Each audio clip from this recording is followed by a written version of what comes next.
Welcome to Backstage with Richard Ridge. I'm in the Tony Awards suite at Sofitel NYC, which is the official hotel for the 2019 Tony Awards. And I'm sitting with the 4 Tony-nominated stars of the hit musical Tootsie. Please welcome Santino Fontana, Lilli Cooper, Sarah Stiles, and Andy Grotelueschen.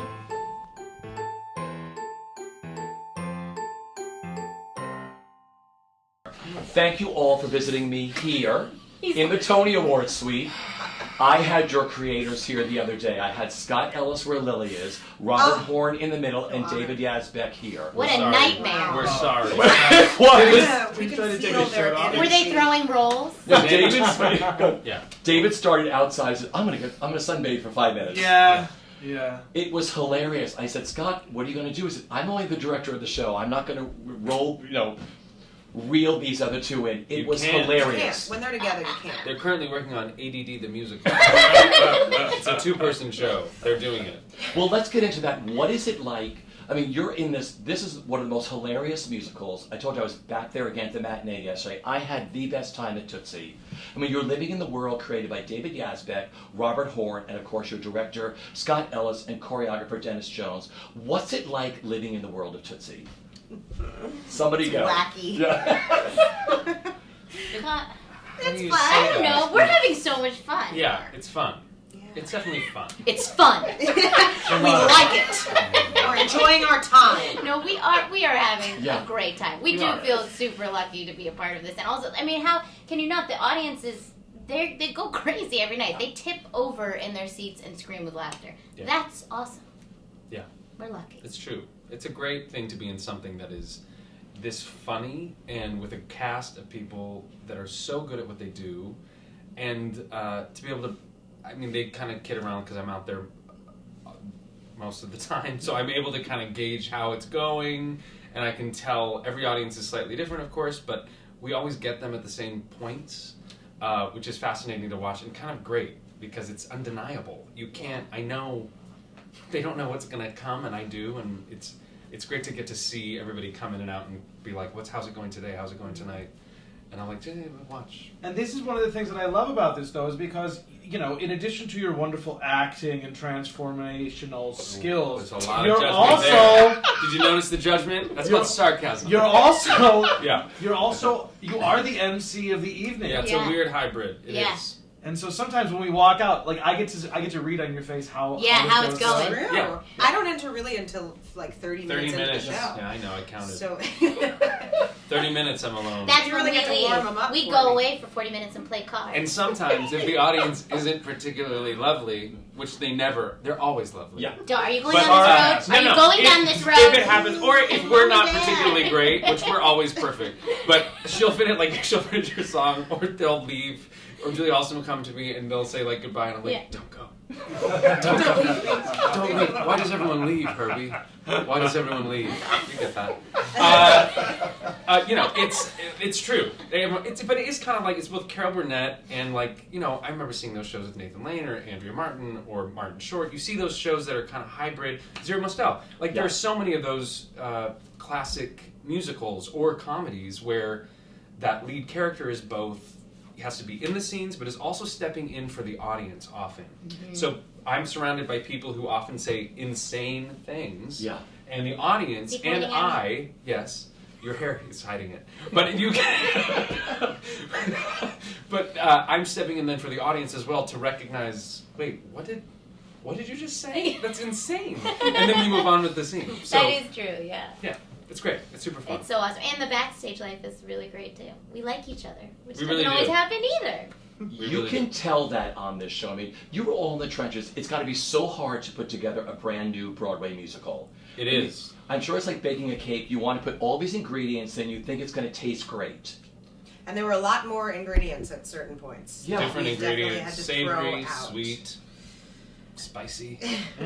But it must be so great because we know friends who went to Chicago to see the show and loved it there. But it must be so great to have had the opportunity to work on this show out of town, do your changes, then come into New York. I mean, like what was Chicago like for everybody? Chicago felt more like a vacation to me than it did work. You know, Yeah. like we got to work on this show. We got to work on the show that we loved, and we had a great time. And we also got to explore Chicago and hang out on rooftops and things and Hot tubs. So it was I loved it, and it was really cool being able to develop relationships with each other and then come back to New York and already know each other so well. You can't really fake chemistry, and I feel like we all have this really unique, special chemistry with each other that reads on and off stage. Yeah, It was great. I love Chicago. Yeah. Because this is a movie everybody loves, but it was a movie written at a different time. And then you have the genius of Robert Horn entering into the picture. She wasn't born. Yeah. We were. Neither, but you she weren't wasn't born. You were born that I was born that year. I was trying to protect them. Okay. Yeah, but no, I'm kidding. we had the two old ones on this side. But you look great. You Great, both look great. No, but it must be really great when you first got this. I mean, Robert Horn did such a beautiful job with the book of changing it the way the movie was. I mean, what was it like working with Robert Horn and having him perfect stuff on you? That must have been so great because he created all these comic moments for you. Dude. You should talk. Yeah, you have a lot of that. He loved Sandy. He loves Sandy so much that he just loved writing for that character. And he would send me text messages constantly. Started in Chicago, and they'd be so deep, full of 10 different jokes for one moment at a time, and I would choose which ones I wanted to try that night, and that happened all the way through previous, up until we froze the show. So he's so accessible in that way, and he wants to collaborate with you. He wants your opinion about it, and he's really excited about it. He's like a little kid. He loves this script. He loves these people. He wants to take care of them and make sure that they're shown in the best light and give them the best opportunities to make the people laugh. And that's a cool thing. Writing the book of a musical is the hardest thing. Yeah. One of the hardest things to do. And people don't totally understand what goes into that because it's complicated. But what he has done is, it's remarkable. Not only just to write a book of a musical that works both on a comedic level, but also on a story level and an emotional level, and then the adaptation and dealing with what we're dealing with. So it is a huge, triumph of what he has accomplished. We know that because we've all been in those readings of musicals where you're like, ooh, what's going on? Lilli, for your character, I love what he's given you because everybody can relate to you that's sitting in that audience. So someone who's been through a relationship or trying to find their way into a career and where that balance is, and then you meet Dorothy Michaels and all of a sudden you see this person. What was it like working on her? I feel so close to her as an actress. I feel like my character of Julie and Lilli Cooper are very similar to one another. I have this great song in Act 1 called There Was John, which is about all the sacrifices that she has made as an artist to do what she loves, and it just feels so honest and real and true, and it was a great process with Robert Horn on discovering her because it was 100% a collaboration. We would talk on the phone before rehearsals would even start, just about developing her as an actress and as a character and making sure that she had a full arc and, motives. And so it was really a hands-on collaborative communication. And you don't get that all the time. So it felt like a really unique experience. And it's all very meta, actors playing actors. And so it was, I just thoroughly enjoyed it, and it feels like I'm sort of representing us on stage. Yeah. Mm-hmm. Andy, for you, your role, hilarious. Good. Working, I guess you have to be given lines. No, I'm kidding. No, but seriously, working with Robert Horn and just perfecting this, what's it been like for you? Well, again, as Sarah said, there's just so many different versions of things. And I remember, before rehearsal even started, when we were just doing workshops, and he would sit outside with a laptop, and he would just it was just a PowerPoint, or looked like a PowerPoint in his Word doc that was these 10 jokes can all go in there. So which one will it be? Okay, great. But then also the process of finding what works is also finding what doesn't work, which is really, really lovely and vulnerable and sometimes awful. And you get like one shot to try this new joke out in front of 1,500 people, and I also dropped something when I tried to deliver it, and that's the one time that will live.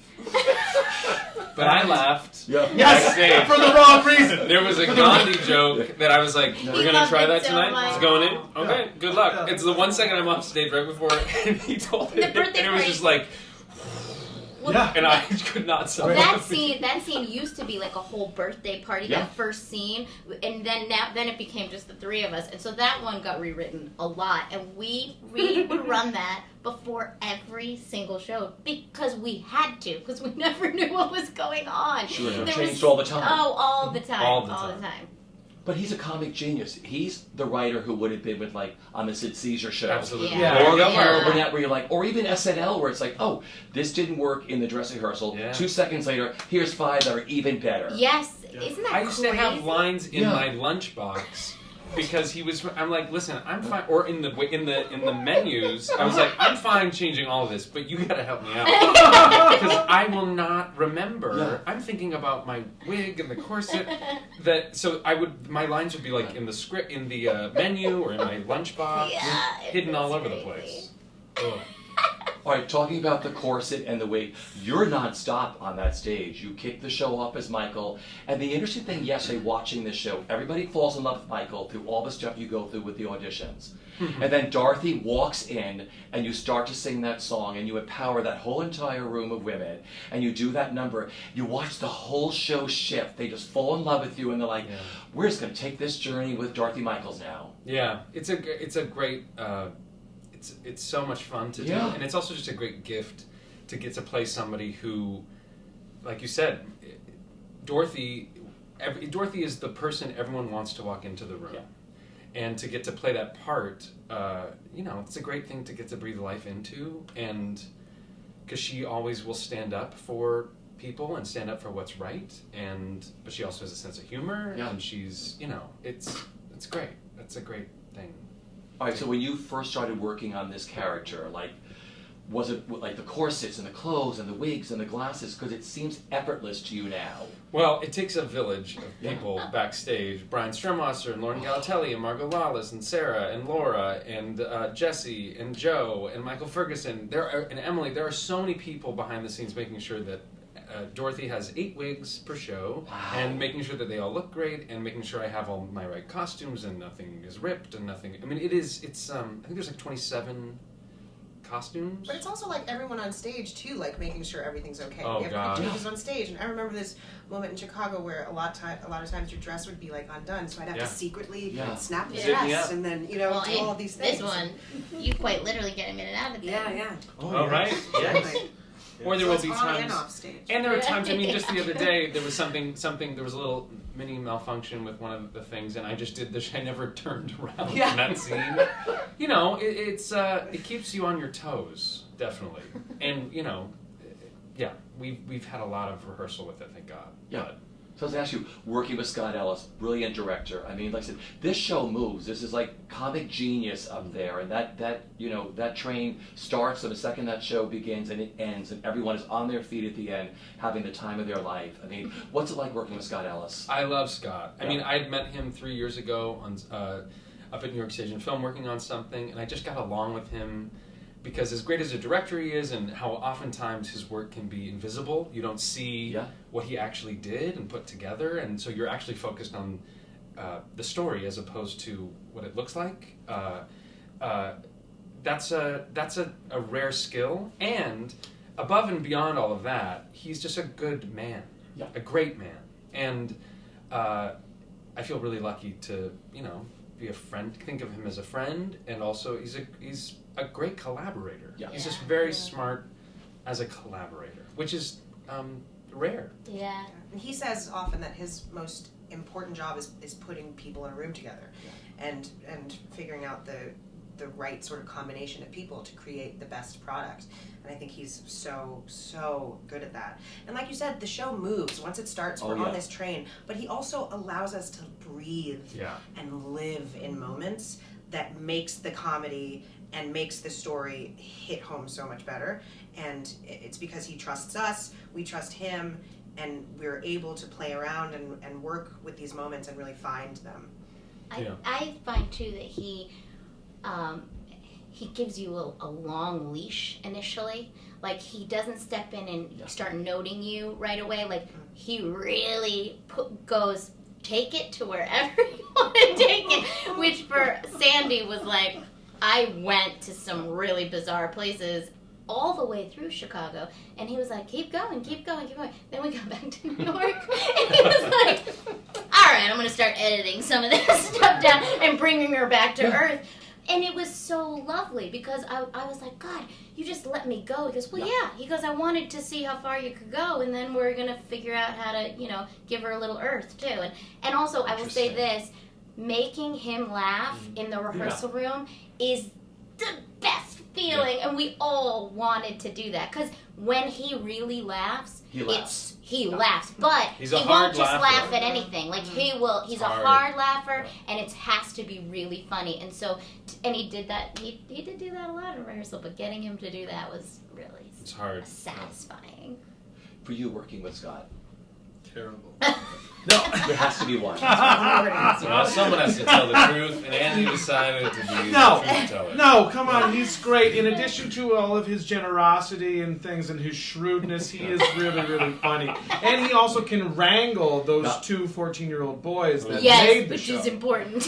David and Robert. ADD the musical, they're working on it right now. Yes. They started. I mean, honestly, there was many times in our rehearsal when, like, we would be working on something and Scott would just, shut up!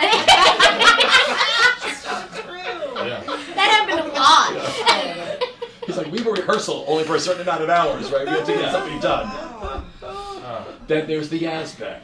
Yeah, they're the same. Let's just talk, David. I mean, what a score he has given all of you. These are all beautifully character-driven songs. Besides the other things he has given you, what's it like living in his world of the score of David Yazbek? I have recently been listening in a different way to the show because we've done it enough times, and now I feel like there's some space, and like I'm listening to things that I haven't heard before. And we're sitting on top of this amazing orchestra, and I'm just hearing every night all kinds of new things that I didn't know were there before. And that overture, we get that great overture. It's pretty special. It's something that adds to the fact that our show feels like a very old school classic comedy musical, because we get that overture and an entr'acte. You don't really hear that a lot anymore in musicals, and we give the time to it, which I think is so important. And it's an extension of the book. It's an extension of the stories within those songs are all character and all comedy songs. Not all of them. Some of them aren't, but the ballads are beautiful too. Yeah, just gorgeous. Yeah, it's all helping to tell the story, which I think is. And they all work so well together. Yeah. I mean, that's what's the most important thing. I said they should go on the road together with Scott directing the show. That's what I said to them the other day. I don't know that they'd ever come back. Could you just tell one funny thing that maybe happened during a performance or something else? Oh God.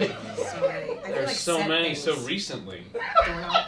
Well, the doorknob. Well, we have so many problems with that door. There's a door. There's an evil door. It gets beaten. What, the bleeding? I'm always bleeding. Yeah, he's always bleeding. He super glued his finger closed the other day. I'm fine. You know what? That's how it was invented. World War II. Look it up, people.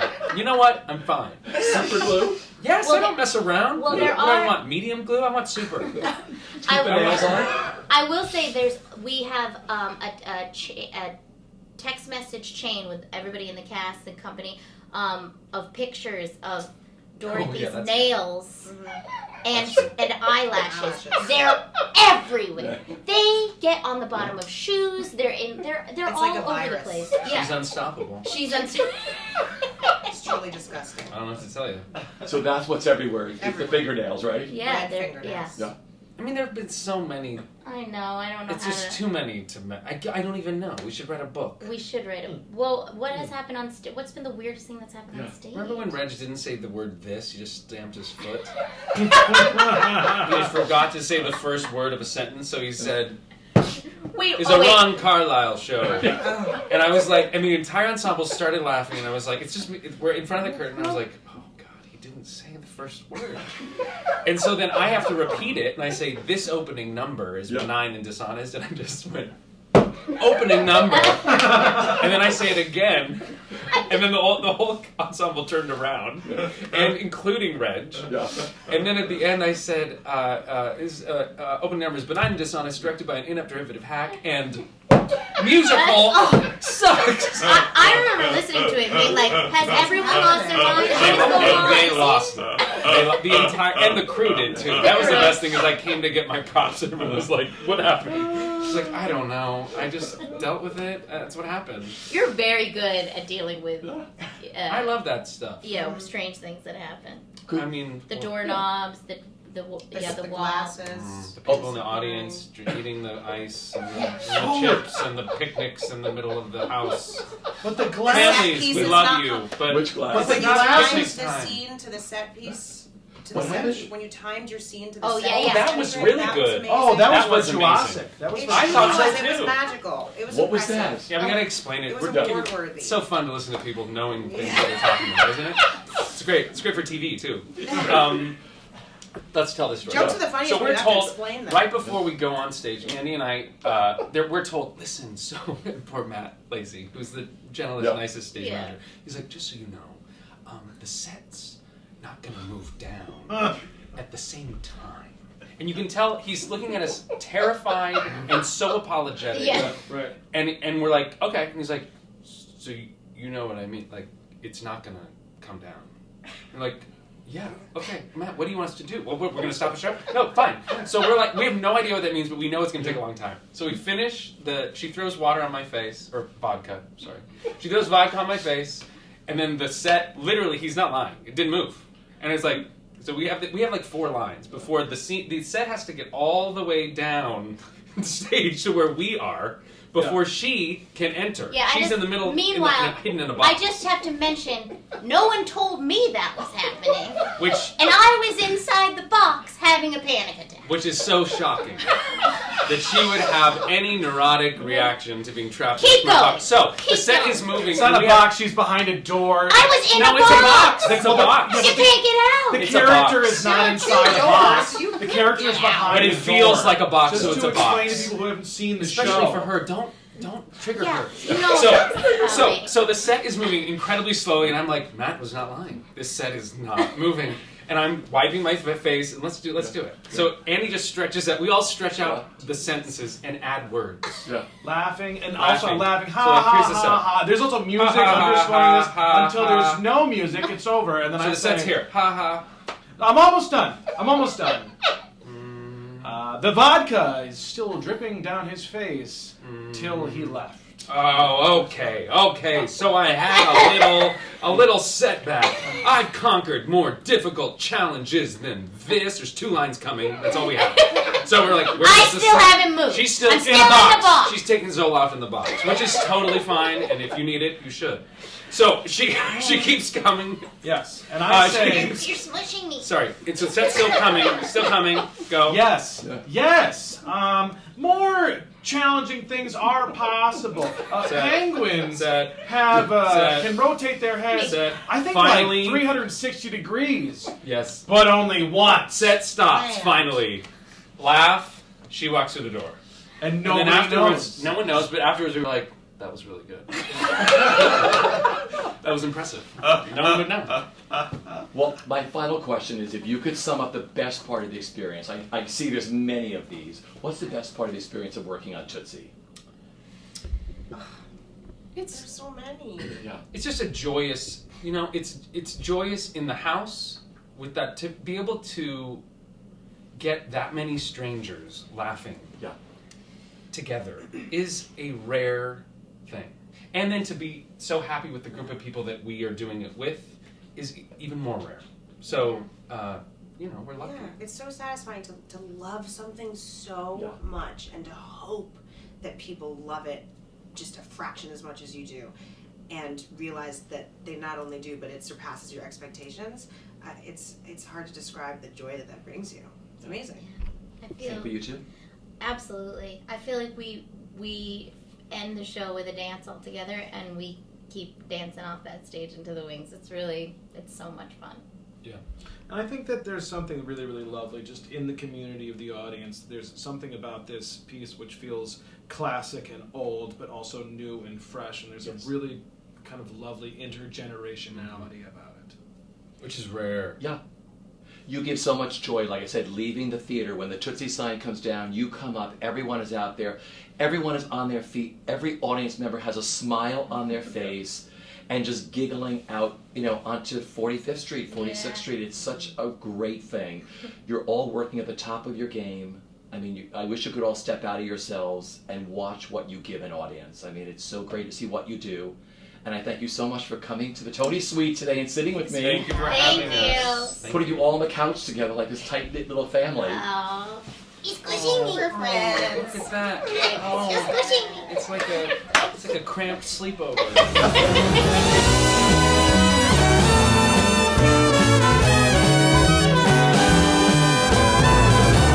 I won't let you down.